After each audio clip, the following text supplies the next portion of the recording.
A 6-year-old girl wakes up early one morning in Carrollton, Georgia. She pads down the hallway toward her parents' bedroom. She opens the door, and in a single moment, her childhood ends. Her mother and stepfather are lying in bed, lifeless. They were shot while they slept. But that's not what makes this case disturbing. What makes it terrifying is who police would arrest 5 months later. February 20th, 2025. Kristen Brock was 41 years old, a mother doing everything she could to keep her family together. Her husband, James Brock, was 45 and suffered from severe heart failure. He lived with the help of an LVAD, a mechanical heart pump that sounds an alarm if something goes wrong. That night, someone entered their bedroom. By morning, both Kristen and James were dead. Their 6-year-old daughter was the one who found them. Terrified, she ran to her older sister's room, 16-year-old Sarah Grace Patrick. At 8:27 a.m., Sarah called 911. On the call, she's hysterical, crying, shaking. She tells the dispatcher her little sister found their parents and that something is terribly wrong. Deputies arrive to a quiet house. No forced entry. One door slightly open. From the very beginning, investigators felt it. Something didn't add up. In the days after the murders, Sarah became the face of the tragedy. She gave an emotional eulogy at the funeral. She posted videos on TikTok, crying, mourning, asking for prayers. One video ended with a caption that stood out. "Please send prayers for healing. I should probably delete later." She never deleted it.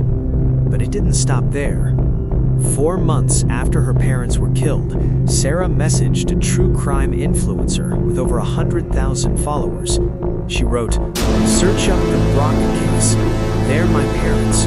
Someone came into my house and shot them brutally." Then she added something chilling. She said the story would be a really big hit. That wasn't grief, that was a pitch. And then investigators noticed something even more alarming. Sarah had publicly confirmed that she heard James Brock's LVAD alarm going off the night before the murders, 10 to 20 minutes before she went to bed. That alarm doesn't go off for no reason. It signals an emergency. And according to her own words, she heard it and did nothing. For 5 months, the public heard nothing.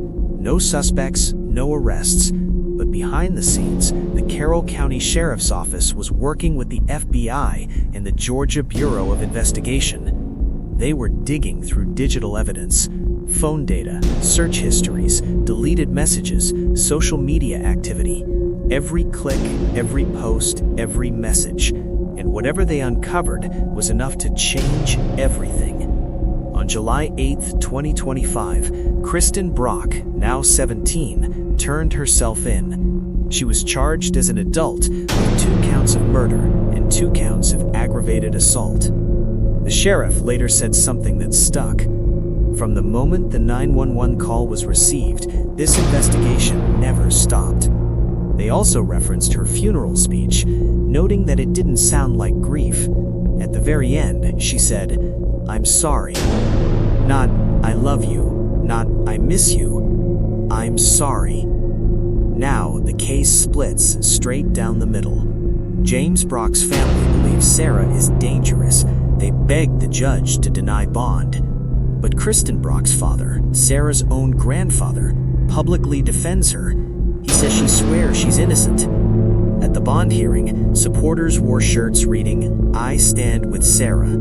Her pastor testified that she was kind, baptized, and incapable of violence.